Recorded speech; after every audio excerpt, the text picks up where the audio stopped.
पर मैं इतना कहना चाहता हूँ कि जो आज़ाद हम लोग यहाँ पर बैठे हुए, हम लोग जो कुर्सियों पर बैठे हैं और दो तस्वीर देख रहे हैं और हमारी माता बहनें सब आज अच्छा कपड़ा पहनकर बैठे हैं, ये किसी की देन नहीं है, ये खाली बाबा साहब डॉक्टर भीमराव अम्बेडकर साहब की देन है। अगर वो उस दुनिया में नहीं होते तो शायद हमारी स्थिति जो आज से 100 साल पहले, मेरे पास यहाँ कम से कम 60-70 साल के आदमी उम्र के बैठे हैं। अगर आप अपने बचपन का जीवन ध्यान दें कि हमारे बुजुर्गों का जीवन कैसा था और आज हमारे बच्चों का जीवन कैसा है, कितना प्रभाव फर्क है, ये सारा बाबा साहब डॉक्टर भीमराव अम्बेडकर साहब। ये इसलिए क्योंकि पहले राजा के बेटे में मैं कहना चाहता हूँ कि राजस्थान को अगर संधि विच्छेद करें राजाओं का स्थान, तो हर जिले पे जाकर देखें, हर किसी न किसी राजा का महल है, चाहे डीक हो, चाहे कुम्हेर हो, चाहे भरतपुर हो, चाहे अलवर हो, चाहे कहीं चले जाओ, हर जगह। बेटे एक बार 2 मिनट बैठ जाओ, मैं ज़्यादा दे दूँगा ऐसी। पर बाबा साहब डॉक्टर भीमराव अम्बेडकर साहब ने अपने जीवन में अच्छी पढ़ाई करी, बड़ी परिस्थितियों से गुजरे और ऐसी परिस्थितियों गुजरने के बाद बाहर पढ़ाई करी, कोलंबिया यूनिवर्सिटी पढ़ाई करी, लंदन पढ़ाई करी। और यहाँ तक की बात कि पढ़ने के बाद उन्होंने देखा कि जो गरीब समाज है, दबा कुचला समाज है, उसमें खाली कोई एक विशेष जाति की बात नहीं कहता, गरीब समाज में सभी लोग हैं, वो चाहे ओबीसी के हैं या SC ST के हैं, उनके लिए उन्होंने काम करना शुरू किया। और ऐसा किया कि आज तक, पहले क्या होता था कि अगर कोई राजा का बेटा ही राजा बनता था, राजा वह बनता था जिसने रानी के पेट से जन्म लिया, वो राजा बनता था। पर बाबा साहब ने ऐसा इतिहास रच दिया कि आज राजा आपके गांव में या दूसरे गांव में ऑटो से बनता है। और यहाँ तक कि गरीब लोगों को बनने का अधिकार नहीं था। इसमें भी रिजर्वेशन की प्रक्रिया से हमारे समाज के लोग भी और गरीब समाज के लोग भी प्रधान, BDC, जिला पंचायत मेंबर, जिला पंचायत सदस्य, चेयरमैन, और ये सब बनने शुरू हुए, तो बाबा साहब की देन है। मैं थोड़ा किस्सा बताना चाहता हूँ कि बाबा साहब ने हमारे लिए क्या क्या किया। जिस टाइम पढ़ते हुए थे, हमें पहले वोट देने का अधिकार नहीं था किसी को भी। ये वोट देने का अधिकार बाबा साहब जब 1932 में गोल मेज सम्मेलन के लिए लंदन जा रहे थे, तो ऐसी स्थिति थी कि घर में उनके 4 बच्चे थे, जिसे 3 बच्चे पहले गुजर चुके थे। चौथा बच्चा जिसका नाम राजरतन था। अगर मैं आपसे पूछना चाहता हूँ कि अगर हमारा बच्चे को बुखार भी हो जाएगा तो हमारा कोई गरीब परिवार भी हो, वो भी कहीं न कैसे इधर से 10 रुपये 20 रुपये लाकर उसको दवा दिलवाएगा। पहले अपने उस परिवार के बारे में उसकी सोचेगा, उसके बाद में किसी काम के बारे में चिंतित होगा। पर बाबा साहब ऐसे नहीं थे।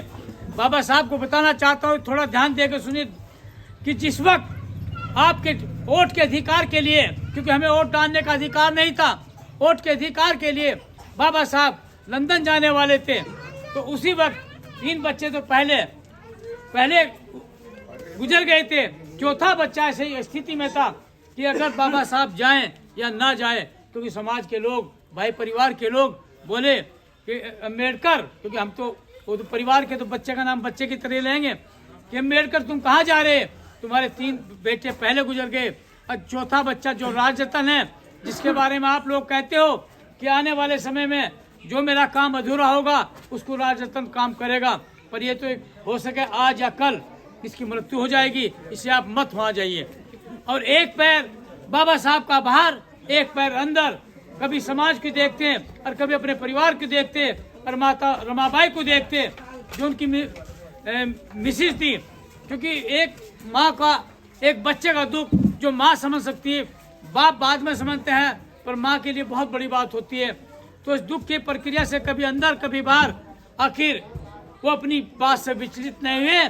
और बाबा साहब ने, जब लोगों ने कहा कि ये बच्चा तुम्हारा गुजर जाएगा, मत जाओ, तो बाबा साहब का क्या जवाब था। मैं सभी अपने बुजुर्गों को और माताओं को कहना चाहता हूँ कि उन्होंने पता क्या क्या, कि अगर मैं गोल मेज सम्मेलन के लिए बाहर नहीं गया, लंदन नहीं गया, तो तो आज तो एक राजस्थान मरेगा और आने वाले समय में लाखों राजस्थान मर जाएंगे। इससे मैं गोलमेज सम्मेलन के लिए बाबा साहब लंदन चले गए और आपके लिए वोट का अधिकार लेकर आए, तो ऐसे बाबा साहब थे।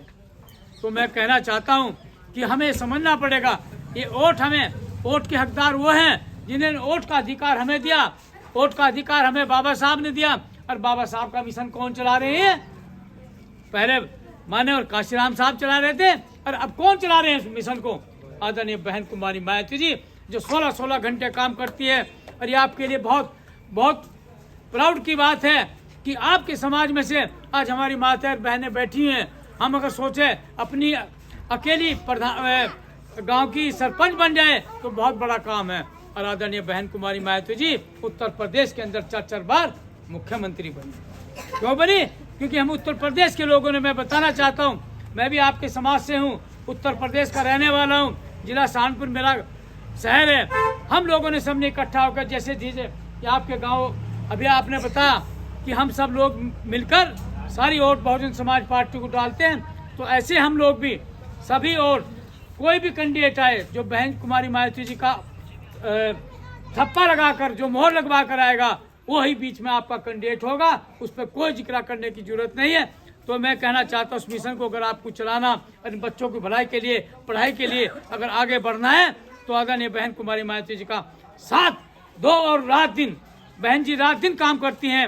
हमारे पूरे देश के अंदर, हमारे अध्यक्ष साहब ने बताया कि पूरे देश के अंदर हम जैसे कम से कम सैकड़ों आदमी छोड़ रखे हैं। और जाकर हम लोग, मैं जैसे पूरे राजस्थान को देख रहा हूँ, उसके बाद मुझे भी ऊपर से आदेश मिला कि आप जाइए गांव-गांव में लोगों को समझाइए, बताइए कि इस वोट को बिल्कुल भी इधर से उधर ना करे। आने वाला समय जो नवंबर में मेरे ख्याल का इलेक्शन है, और तब तक हम लोग आते रहेंगे, जाते रहेंगे। अभी हमें जो काम मिला है, ये कमेटियों का काम मिला।